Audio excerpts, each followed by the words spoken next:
Triple R సంబంధించి ఇలా ప్రియతమ నేత నరేంద్ర మోడీ గారికి తెలంగాణ రాష్ట్ర ప్రజల తరఫున హృదయపూర్వక అభినందన తెలియజేస్తున్నాం. ఇవాళ ట్రిబుల్ ఆర్ విషయంలో 18,000 కోట్ల ప్రాజెక్టులకు పూర్తి కేంద్ర ప్రభుత్వ నిధులు, దానికి 7,000 కోట్ల రూపాయల నిధులతో ఇవాళ టెండర్ ప్రాసెస్ స్టార్ట్ అయింది. ఒక మంచి వ్యవస్థ ఇవాళ మనం ఏర్పాటు చేసుకోబోతున్నాం. ఇది పూర్తిగా కేంద్ర ప్రభుత్వం యొక్క సహకారంతో నిర్వహిస్తున్నటువంటి ట్రిబుల్ ఆర్. ఇది మళ్ళా దాగుడు ముద్దలని ఏదో దీన్ని వేరే రకంగా చేసే ప్రయత్నం చేసి పూర్తిగా కేంద్ర ప్రభుత్వం నరేంద్ర మోడీ గారి ప్రభుత్వం ఇస్తున్నటువంటి తెలంగాణ రాష్ట్ర ప్రజలకు ఇస్తున్నటువంటి కానుక, సంక్రాంతి కానుక. కానీ దీనికి సంబంధించి భారతీయ జనతా పార్టీ సంబంధించినటువంటి ఎంపీలు కానీ ఎమ్మెల్యేస్ కానీ ఇతర నాయకులందరూ కూడా కేంద్ర ప్రభుత్వానికి విన్నవించడం, సరే అనేక పార్టీలు విన్నవించవచ్చు, కానీ ఈ మధ్య ఒత్తిడి తీసుకురావడం, దానికి స్పందించిన కేంద్ర ప్రభుత్వం వెంటనే ఈ ప్రాసెస్ ఆడడం చాలా సంతోషం. అదే కాంగ్రెస్ పార్టీ అంటేనే మోసం, అబద్ధాలు. నిన్న కాక మొన్న మరణించిన మన్మోహన్ సింగ్ గారిని అడుగడుగున అవమానపరిచింది కాంగ్రెస్ పార్టీ, అడుగడుగున అవమానపరిచింది.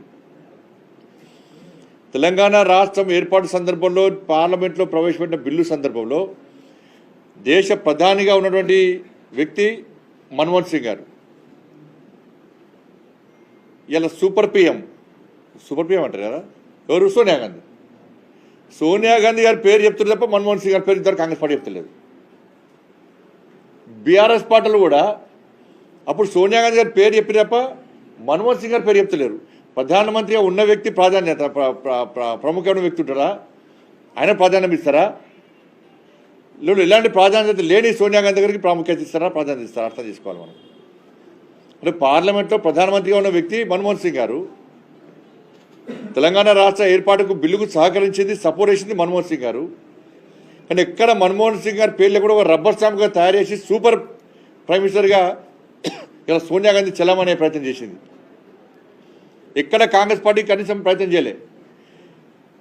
అట్లనే ప్రజాప్రతినిధి విషయంలో సుప్రీంకోర్టు తీర్పిస్తే దాన్ని సరి చేస్తూ మన్మోహన్ సింగ్ గారు 3 నెలల కాల వ్యవధి ఇచ్చాడు. దానికి ఆర్డినెన్స్ తీసుకొచ్చారు. సుప్రీంకోర్టు తీర్పిన వెంటనే డిస్క్వాలిఫికేషన్ విషయంలో, అనర్హత విషయంలో సుప్రీంకోర్టు వెంటనే చేయాలని చెప్పిన తర్వాత మన్మోహన్ సింగ్ గారు ఏం చేశారంటే దీనికి 3 months సమయం ఇద్దామని చెప్పి మన్మోహన్ సింగ్ గారు కొత్త ఆర్డినెన్స్ పట్టుకొచ్చారు. దాన్ని ఇదే రాహుల్ గాంధీ గారు మొత్తం చింపేసిండు. అందరూ చింపేసి అవమానపరిచిండు మన్మోహన్ సింగ్ గారిని. లాస్ట్కి ఏమైంది, ఆయన చింపేసిన పేపర్లే వయనాడు విషయంలో ఆయన మెడక చుట్టుకునేది. అలా సుప్రీంకోర్టు తీర్పిస్తే మళ్ళీ కోర్టుకు వెండి. ఇలా కేవలం మన్మోహన్ సింగ్నే కాదు, పివి నరసింహారావు గారిని అంత్యక్రియలు చేయకుండా ఎట్లా అవమానపరిచారు, విపి సింగ్ గారు, మాజీ ప్రధాని విపి సింగ్ గారిని ఇలా ఢిల్లీలో అంత్యక్రియలు జరగకుండా ఏ విధంగా అవమానపరిచారు. ఇవన్నీ కూడా అవమానపరచడమే కాంగ్రెస్ పార్టీ యొక్క ఆనవాయితీ. ఇవాళ మన్మోహన్ సింగ్ గారికి కేంద్ర ప్రభుత్వం సరైన గౌరవం ఇచ్చింది.